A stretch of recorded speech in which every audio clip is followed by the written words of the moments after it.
Hello everyone and welcome to the first topic of this course, ISM 415 Special Topics. Now in the next 4 weeks, we are going to be focusing on data science and machine learning.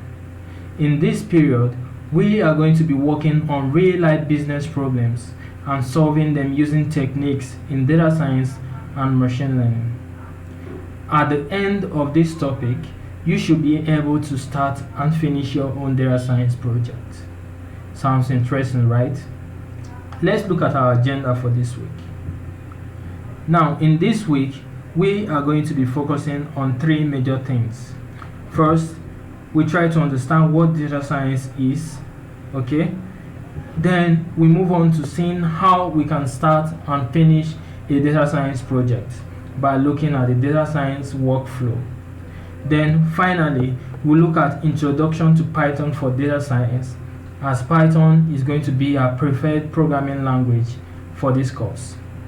So let's look at the first agenda. Now, what exactly is data science? In a nutshell, as you are going to see more detailed explanation of data science in your slides, data science is simply the use of scientific techniques to gain meaningful insights from data. Data here comes in majorly 2 forms. We have the unstructured data and the structured data. The unstructured data are simply data that do not reside in the traditional database that we are used to. For instance, text data. Okay, we have images, audio, and videos. While the structured data are simply the data that do reside in the traditional database that we're used to, like the Postgres or MySQL. Now, example of the structured data is simply your data in Excel spreadsheet or your data in CSV files, which is short for comma separated value files, as we are going to see as we proceed in this course. Now, let's look at what data science workflow is all about. Now, in data science workflow, every data science project starts with a question. Okay, there is always a question, else you're not really doing data science. Then next, after the question, the next thing that comes to mind is, how do I get the data? And of course, data is not handed on a platter, right? So it comes with a lot of noises and all that. It is dirty in nature, so you have to clean the data. Then after cleaning your data, you perform what we call EDA, which is short for exploratory data analysis. So in EDA, we try to visualize our data, so we identify what we call outliers in data, as you will come to understand. Then fourthly, we apply some machine learning techniques like regression or classification. Then finally, we share insight. So let's look at this one step at a time. So the first one is start with a question. Let's take, for instance, a new student comes to you and asks, if I study more, will I get higher grade? What will you answer the student? Well, you probably say yes, no, maybe. But as basic as this question might be, this is a data science problem. So what do? The first is you start with the question, which is this, right? Now the next thing we do on our data science workflow is to get and clean the data. So to determine if someone is going to get a higher grade based on the study hour, what are the different variables you are going to use? Let me give you a second to think. Alright, so I came up with these few variables. The first, you need the name of the previous students, let's say from your class, right? You have a list of students there. This is their name, their gender, then the hour of study that those students have studied over the past few years or months or weeks, right? So we have that Anne here, who is a female, studied 20 hours, and at the end she got 90 in exam. Okay. Then James, who is a male, studied 5 hours and got 70 as grade. Then Peter, who is a male, studied 2 and got 62, and so on. Now, like I told you, getting the data is not enough because the data comes with noises or errors, right? For instance, if you look at this is not a number, so we have to clean this up by assigning it to the appropriate number. So this process is called encoding. Then we also look at this. We have that Ojo here, who is a male, studied 22 hours and got 998. This could be regarded as an error. So what we simply do is we clean this data up. So we assume that, okay, maybe this is an error due to typo. Okay, instead of typing 98, the person typed 998. So clean this up. This is part of the data science project of getting the data and cleaning it up. Then the next thing is we look at the visualization of our data. In other words, we look at the exploratory data analysis. Okay, so when we plot this data here, this is what we have. We have the grade on the y-axis and the hours studied on the x-axis. Okay, and we have, now if you want to compare two items visually, you simply use a scatter plot. This is what we call a scatter plot. So we see that these are the data points in our table. Now we notice one outlier here. We see that this person studied just 10 hours, and you see he got above 95% in exam. This is regarded as an outlier. As a result, we need to further clean this data. Okay, then next we look at how to apply technique. Now if you want to predict the grade based on the hour of study, this is regarded as a regression problem. So from this, we can simply draw a line of best fit to capture some of the parameters in regression, as we are going to see when we proceed in this course. So let's assume that we arrive at this equation here by simply saying that your grade is determined by 1.5 plus 2 times your hour of study. So if you study 2 hours, okay, you already know what your grade is going to be. Does that make sense? Then finally, you can share your insight by telling the student, okay, based on my research and based on my analysis, I have arrived at a decision that if you study more, you are likely to get higher grade, and this is how it's supposed to be. If you study 20 hours, you get so and so grade. Okay, so this is all for the data science workflow.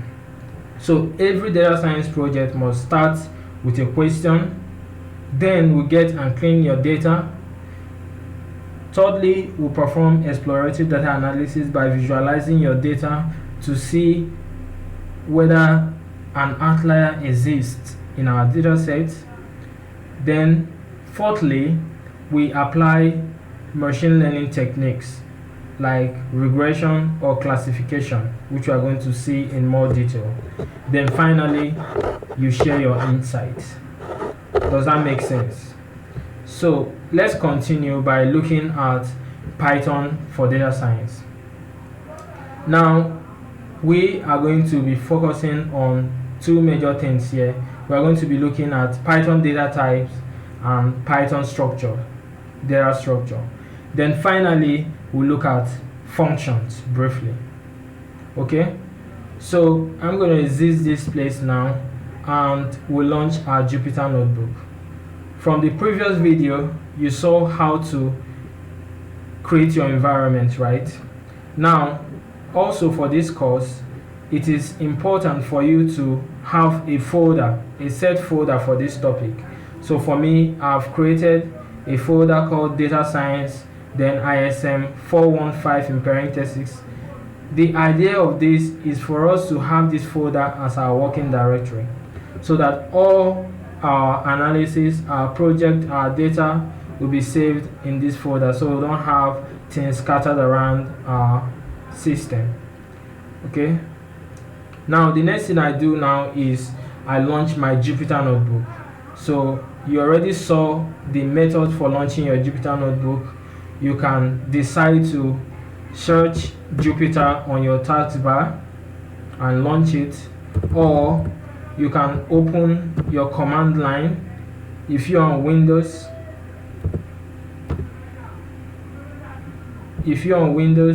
you open your command prompt. If you're on Mac, you open your terminal. Then you come here and search Jupyter Notebook. Also, you can launch it from your Anaconda navigator. You first search for your Anaconda, you launch your Anaconda, then you launch your Jupyter Notebook from your Anaconda, which is quite a long process. So I'm going to pause this video for now for this to launch, then we continue.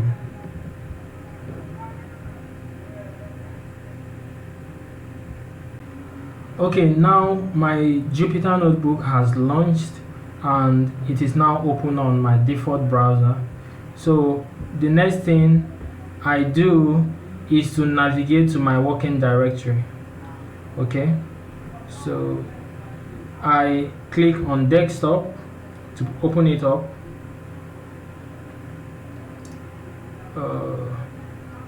Then I look for my working directory, which is this data science ISM 415 in parentheses. So I open it up.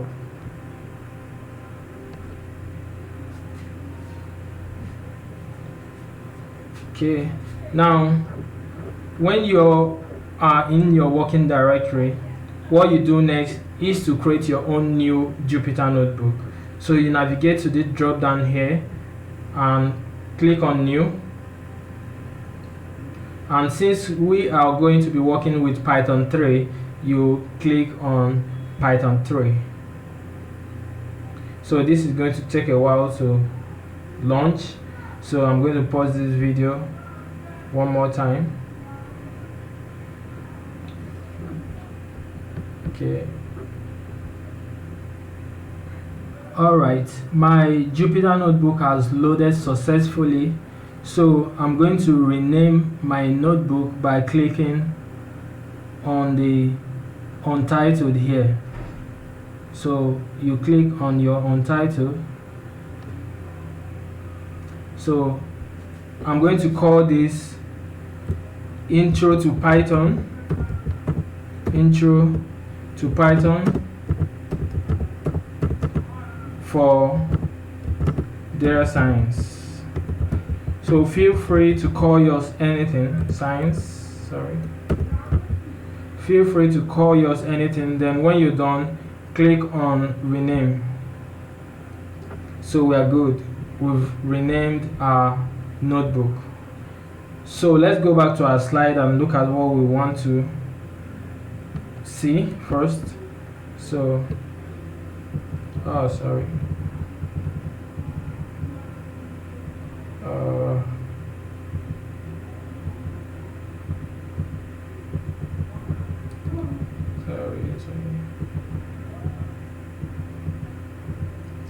Alright, now we want to look at Python data type first.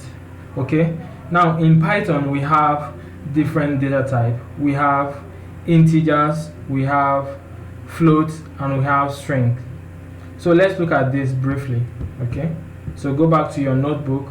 Now we are going to start with integers. Now integers are simply whole numbers like 1, 2, 3 to 10. The age of an individual, because you don't have somebody who is 21.5 years old, right? So age is an integer value. So now if we declare a variable, let's say x, okay, we say let x be equal to an integer value 5, okay, and we don't know that 5 is an integer yet. Okay, we want to determine if what data type is x. So we run this. Okay, now to run, if you are on Windows, you simply use Shift Enter to run. If you are using Mac, you simply use Shift Return. So if you want to see the data type for x, you simply use the type function. So you simply say type of x, okay, then you run it. So this shows you an output int, which is short for integer. So x is an integer value. Now let's say y is equal to 5.5 and we run it. So if you check the type of y, for instance, and we run it, we simply see that y is a float value. So we have integers as simply whole numbers, then float values are simply number with decimal points. How about strings? So we simply say, okay, say z is equal to hello world, for instance. Now in string we usually enclose them in quotes, either single or double quotes, so you don't have errors. So you simply say hello world, then you run it. So if you check the type of z, you simply see that z is a string. Now strings are simply any object or item that is enclosed in single or double quote.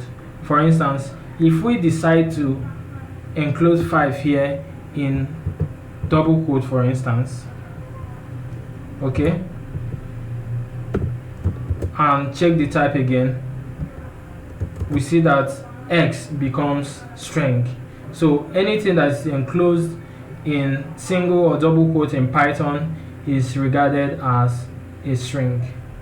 Does that make sense? Okay, let's go back to our slides. Now, in data structure, we are going to be looking at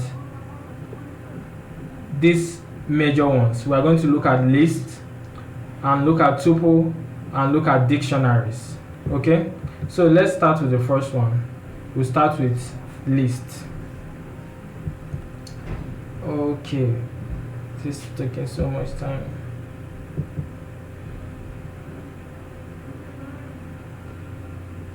Alright, now a list is simply an ordered collection of one or more data item. Okay, sorry. So I'm going to pause this video and launch my... Okay, sorry for that. Now, a list is simply the arrangement of items enclosed in square brackets. Okay, for instance, you can have a list of name, a list of integers, let's say age, and a list of other things. Okay, so let's go back to our notebook and see how to implement list. So I'm going to define a comment first. So I simply say data structures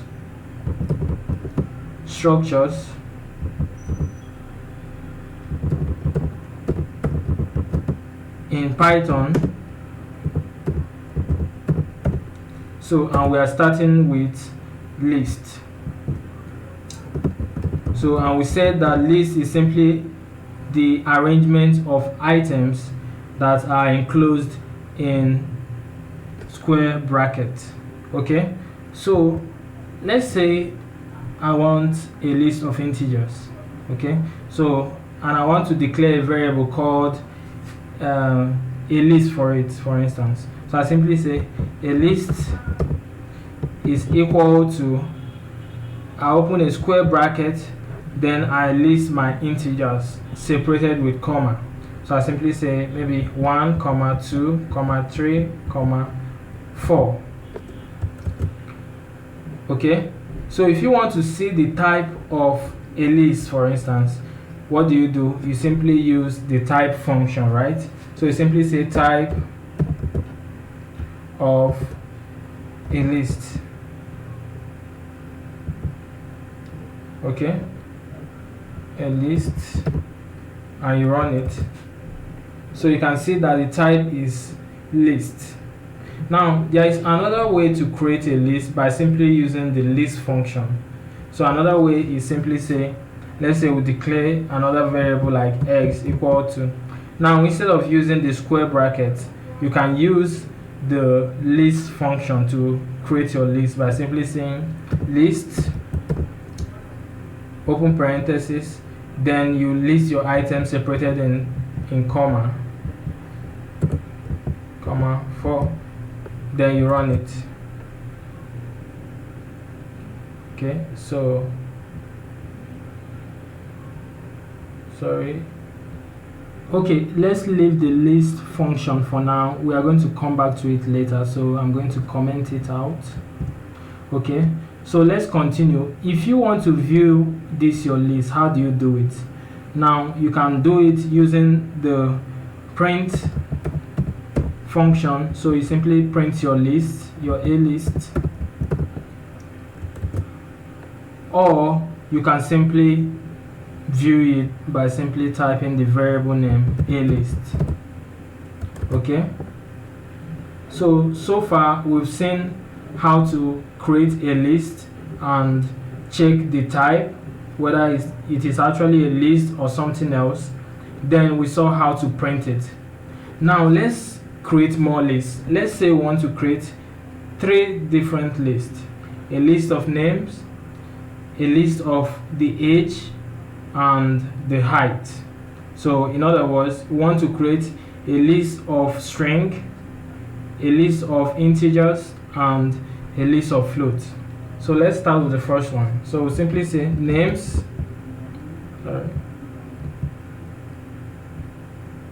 so we say names is equal to, now if you want to create a string, like I told you previously, you have to enclose them in single or double quotes. So if you want to create a name, let's say Peter, you simply say Peter in quotes, then you put a comma here, Paul, then comma, James, and comma, John, right? Then we add let's say Rose, and we finally add Anne. Now this is the list of names, okay, containing how many names? These are 6 names, okay. So we create another list containing the age of these individuals.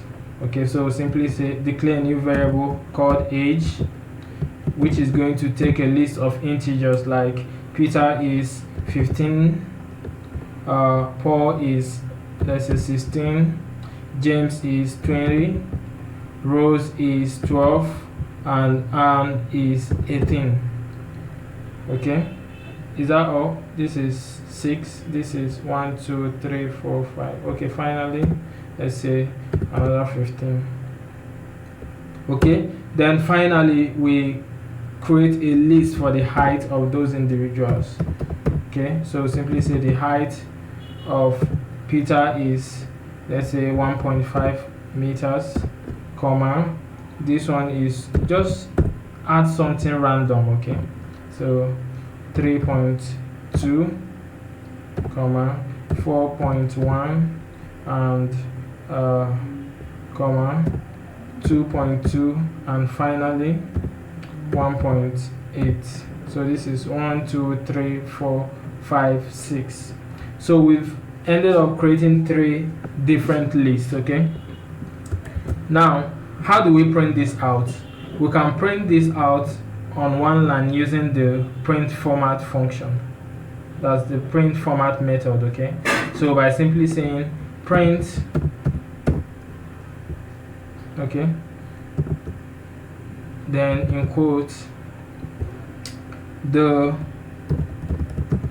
names of, okay, the list of names, the list of names are, so now we open a curly bracket for names, so then comma their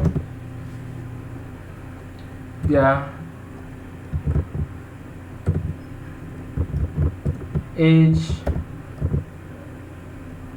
are, then I open another curly bracket for the age, then finally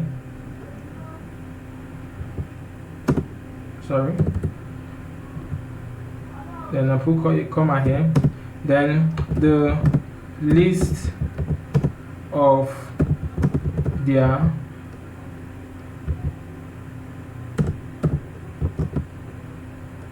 height are, then I put another curly bracket finally. So to print them out, I simply use the dot format. So simply say dot format, open parenthesis. Now this is going to take the 3 variables that we created. So anytime he comes across this first curly bracket, he assigns this list to it. Comes across the second curly bracket, he assigns the age to it. Comes across the last one curly bracket, then assign height to it. So what we simply say here is we say names, we say comma, say age, then comma, we say height, then we run. Okay, so you can see the list of names are, it gives us the list, their age, this is the list for the age, and their height is this. Alright, does this make sense? Now the next thing we are going to look at is the different methods that we can use to alter our list. So simply say list methods. So the first method we are going to look at is the dot append method. Okay, so let's go back to our slide and see.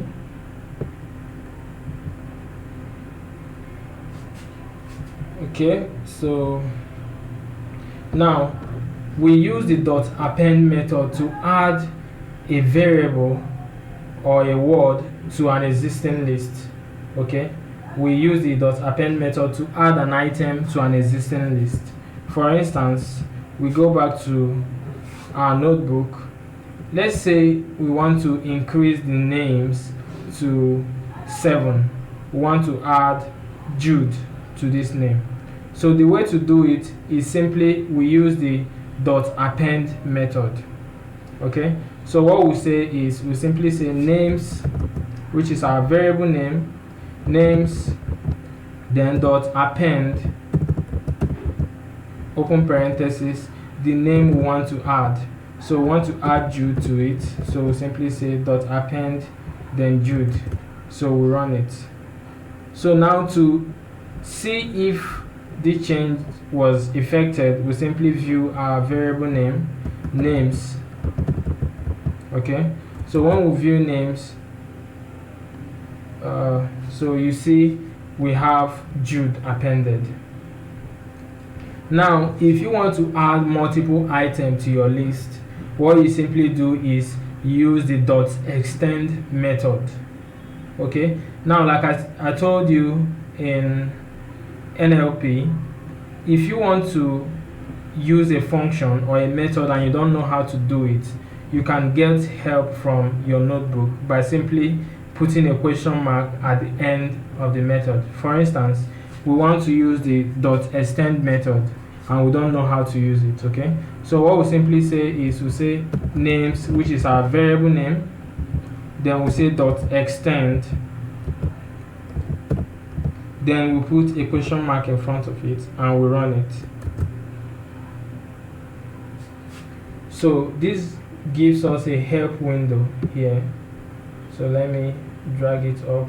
Now we see that this extend method takes in one parameter. Okay, they say the extend method, this extend the list by appending element from this parameter here, iterable. Okay, so let's see how to use it.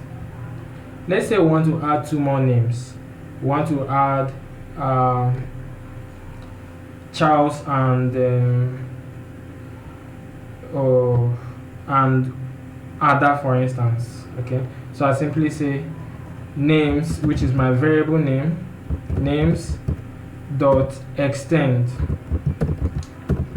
Now since I am adding more than one item, the item now form the list on their own, so I'm going to enclose those items in square brackets. Okay, so I simply say Charles, then comma, I say Ada, so then I'll run it. So to see if these were added to my list, I simply view my variable name again, names, to see. So this was added, Charles and Ada was added successfully. Okay, so now let's look at our slide again. Okay, now the next thing we are going to look at is how to index a list. For instance, in our list we want to select the first item here. Okay, we want to select the first item in our list, or the second, or the third, or the fourth. Okay, this is called list indexing. So I'm going to create a comment and say indexing a list. So to index a list, I simply use the square bracket again. Okay, so let's look at it and see. If I want to index the first item here, if I want to bring it out, what I simply do is I first call my variable name, which is names. Then now in counting in Python, you start counting from 0. So the item here has position 0, 1, 2, 3 to the end. So if I want to call Peter out, I simply say names, which is my variable name, then 0 in square brackets. So when I do this, I get Peter. If I want to get John, for instance, I start counting from 0, 0, 1, 2, 3. So I call my variable name, then what was it? 1, 0, 1, 2, 3. So I simply put 3 here and run it. And names, not name, so names, so and I get John. So this is what we call indexing in Python. Now let's look at slicing. So I simply write another comment. I say list slicing. Now what we do in slicing is simply we try to get range of values. Let's say we want to get from Peter to Rose. Okay, that is called slicing. And we also do that using the square bracket. So let's look at this. For instance, we want to get from Peter to Rose. What I simply do is I call my variable name first, names. Okay, then the first item is from 0, right? So I simply say 0. Now to get a range of value, you simply use the full column. So I simply say select for me from 0 to 0, 1, 2, 3, 4. Okay, so you simply say from 0 to 4. Let's see what we'll have. Now you notice we have that instead of having from 0 to Rose, from Peter to Rose, we are having from Peter to John, where John is on the 3rd position. Now the thing is, if you are slicing, the last element here is usually omitted in Python. So if you want to capture rows, you have to increase this to 5. So you are indexing, you are slicing from 0 to the 5th element, where the 5th element is omitted. So you simply change this to 5 and you run it. So then you capture rows. Does that make sense? Alright, so let's go back to our slides.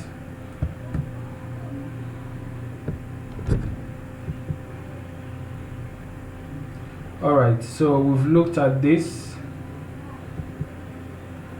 Okay, now how about if you want to capture the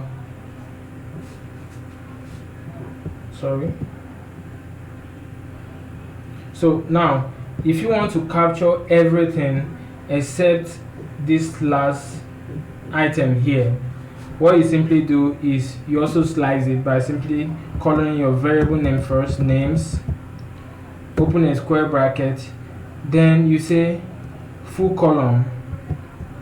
So what it means is you want to select everything here, then by the time you put a -1 here, what it simply does is it selects everything except the last one. So when you say -1, you are omitting the last item here. So let's see. So you see, you've selected everything except the last item here.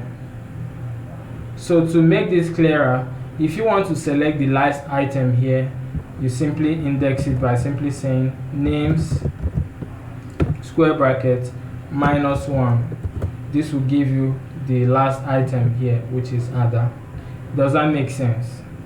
Alright, so because of time, we are going to leave list for now and move on to floats, to tuples. So I'm going to write a comment here. So I'm going to write a comment here, call it tuple. Then we'll go back to our slide and explain. Now, tuple is similar to list.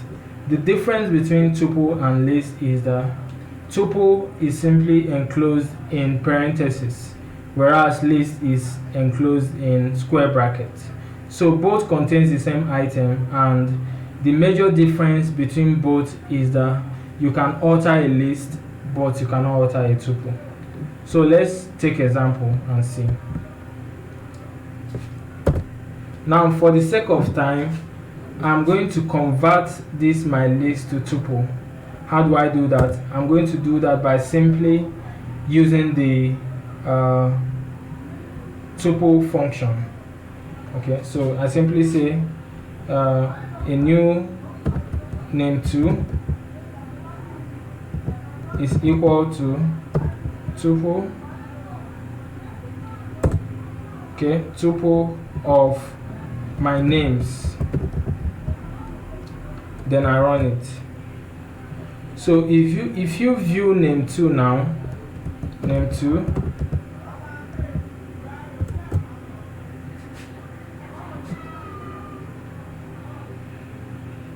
so you simply see that your name2 is enclosed in parentheses. Can you see? So the tuple is similar to list. Okay, the only difference is list is enclosed in square bracket, tuple is enclosed in parentheses. List, you can modify them by simply using the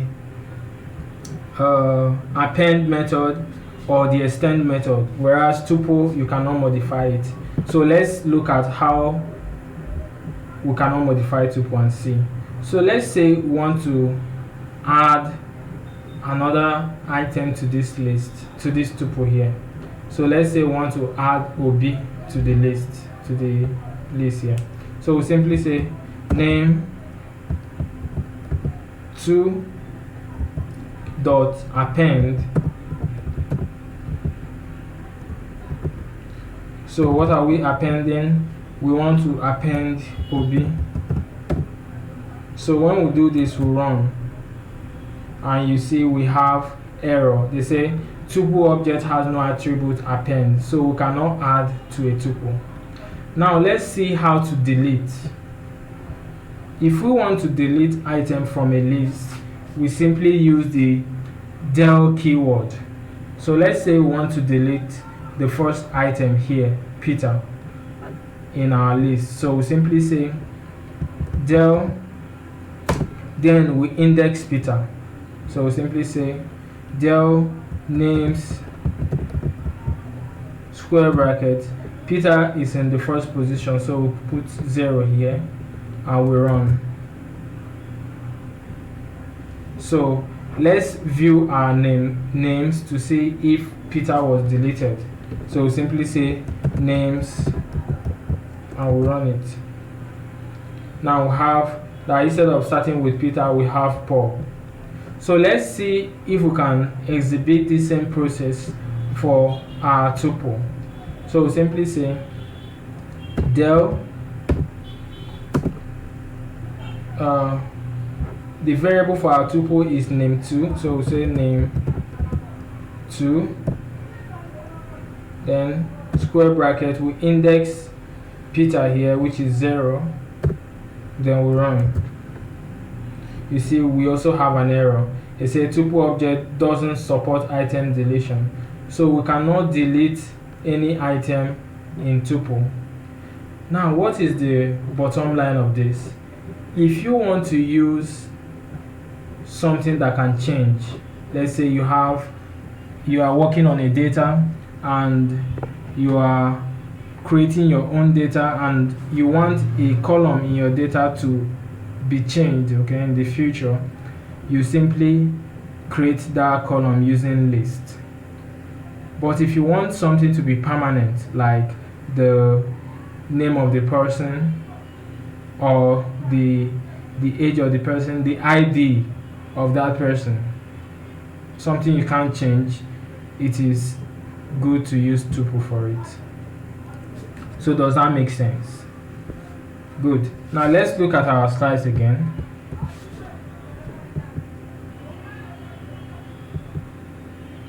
Okay, now the next thing we are going to look at is dictionaries.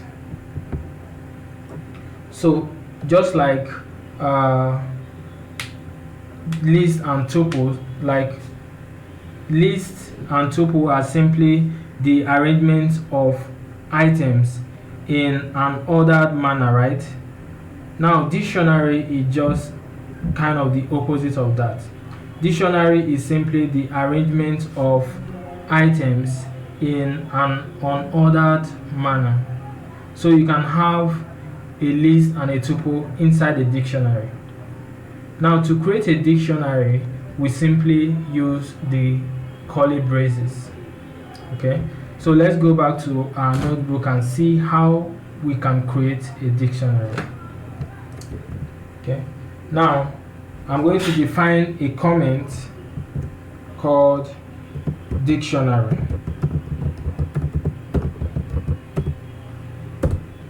So now let's say we want to create a dictionary containing the different lists we created, like the names, the age, and the height. How do we do it? The first thing we do is we define a variable. So we can call it holder. Now this holder is going to be a dictionary, and to create a dictionary we use the curly bracket. Now in this curly bracket we have to take note of two things. We have to take note of the keys and the values. Now the keys are simply your variable name and the values are simply the items. Okay, so if we create a variable name, a key called names, we are simply going to assign this to a list of names. Like, I'll just copy this here so as to not consume much time. So I'm going to paste it here. So I have 1, 2, 3, 4, 5 names. So this is simply the keys and the values. So I put a comma here. Then I create another key, age, which is going to take a list of integers. So let's say 15, 20, 25, 30, and 35. So 5 in number. Then finally, I'll create another key, which is the height. Now the height is going to also take a list of floats. So let's say 1.5, 1.6, 1.7, 1.8, 1.9. Good. So when you're done with this, you run it. So if you want to view your dictionary, you simply call the variable name holder, or you print it, print holder. So you can see that your dictionary is in the form of JSON, right? Good. Now let's say we want to get the keys in our dictionary. We simply use the keys method. So we simply call our variable name holder dot keys, like this, and we run it. So this gives us the list of the key values in our dictionary, which are the names, the age, and the height. If we want to get the values for these keys, what we simply do is we use the value method. So we say holder dot values, and we run it. So we get the values here. Okay. Now dictionaries are very important if we want to convert, if we want to create our own data sets. So it's usually very easy to create a dictionary, then you convert it to a data frame, which is simply a table of value, as we are going to see as we proceed in this course. Okay, now let's go back to our slides. Alright, now the next thing we are going to look at, let's see how much time we have left. Okay, so we have few times left. Okay, so let's quickly look at dictionary, at functions. Okay, now what are functions in Python? Functions are simply a block of organized and reusable code that perform a single or related action. For instance, we have lots of built-in functions in Python, like the print functions, like the list function, the tuple function, and others. But what if you want to create your own unique function to perform a particular task? How do you do it? To do it in Python is very easy. We simply use the def keyword. Okay, so let's say we want to create a function for calculating the circumference of a circle, and you know that circumference, okay, I'll simply call it C, is simply 2 pi r, right? Pi r, isn't it? 2 times pi times r, right? So if we want to create a function to calculate this, it's pretty easy in Python. So the first thing we simply do is, okay, we simply use the def keyword. We simply say, okay, define C for me. Now C is going to take a parameter. The parameter is going to take is usually the unknown value. So in this formula now, what is the unknown value here? The unknown value is the R. So this is going to take a parameter R. Then we specify a delimiter, and now we specify a return statement. So what this means is we want to return whatever is going to be here as the result of this. Okay, now but for us to use Py in Python, we have to import it from the math package. So we click on enter and simply say we simply say import math. Okay,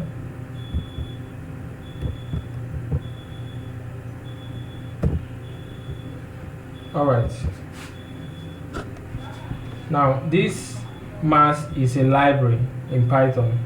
Okay, it contains lots of mathematical functions like the pi, the cosine, the sine, and others.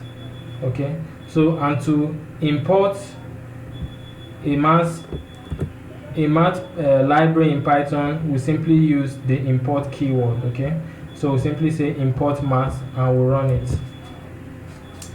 So now we want to return this formula here, which is 2 times pi. Now to use pi, I simply call the math library and say math dot pi, then times R, which is the unknown value. So I run it. Now I have defined my function. So wherever in my code I want to use this function, what I simply do is I call the name, which is C of R.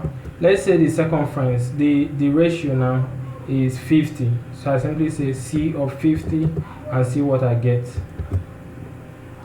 So I see that the circumference of the circle is 314 points this. Okay, so this is a simple example of a function. Then there is another function that we want to look at, which is going to be very important for us as we proceed in this course. It is called the anonymous function or the lambda function. Okay, so to do that, we are going to replicate this example here by simply saying, okay, let's see, or let x be equal to create a lambda function. We simply use the lambda, okay, simply use the lambda. Now this lambda is going to take the variable, that's the unknown variable. In this case it is R, so we simply say R. Okay, then give me a minute.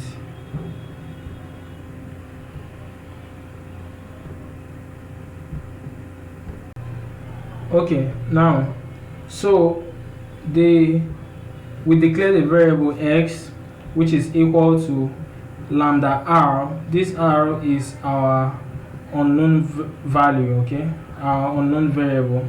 Now after the delimiter here, which is a full column, what comes next is your return statement, what is going to return. So I simply copy this, Ctrl C and paste. So then I'll run it. So if I call x of 50 for instance, I'll get the same result as the function I declared. Now In our next lecture, we are going to be using these two functions very well because they are going to be very important for us. So in order not to complex things, we are going to stop here for now. Okay, so let's quickly recap what we've learned today. Okay,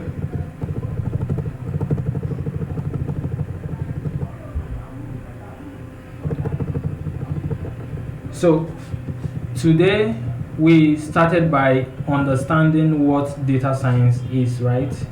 We saw that data science is simply all about solving problems using data, right?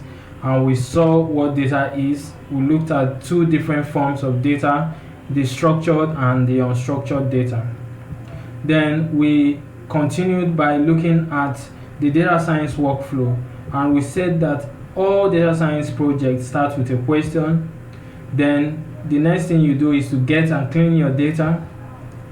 Then thirdly, you perform some exploratory data analysis, that is, visualize your data to see if an outlier exists in your data.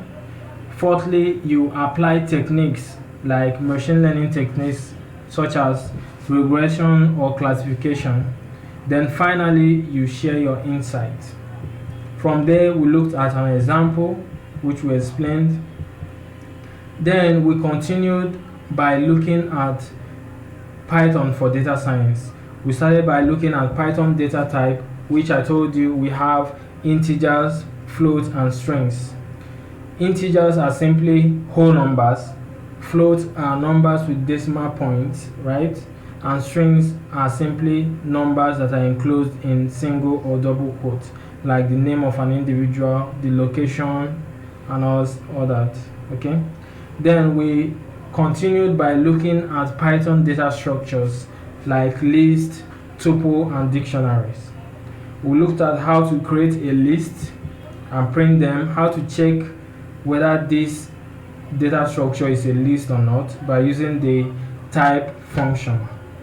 Okay, we looked at how to increase our list using the append method and how to add multiple lists using the extend method, right? Then we continued by looking at how to index our list and also how to slice our list by using the full column and the square bracket. Now we continued by looking at tuple, and we said that tuple is similar to list. The only difference is that tuple is enclosed in parentheses and you cannot modify tuple. And we also expressed the reason why you should use list or tuple in some different occasions. Okay, so if you are working with a data set that can change over time, you simply stick with list. But if you want to work with a variable that is going to be permanent, you go with tuple. Then we continued by looking at dictionaries, and we said that dictionaries can hold a list or a tuple, and also dictionary is one of the easiest way to create a table of data, which we are going to see in our next lecture. Then we said we looked at different methods in dictionary, like the keys, for getting the keys of the dictionary, and the values for getting the values for the keys. Okay, then finally we looked at functions in Python. We simply defined a function for calculating the circumference of a circle, which is pretty easy, and we did that by using the def keyword. Okay, then we also looked at the anonymous function, which is the lambda function. And in our next lecture, we are going to be working with a real life data set of a sales person from January to December 2019. We are going to see how to import data in our Jupyter notebook, how to clean them, and how to answer data science questions using those data. So this brings us to the end of today's lecture. So until we see again next week, until then, enjoy data science and stay safe.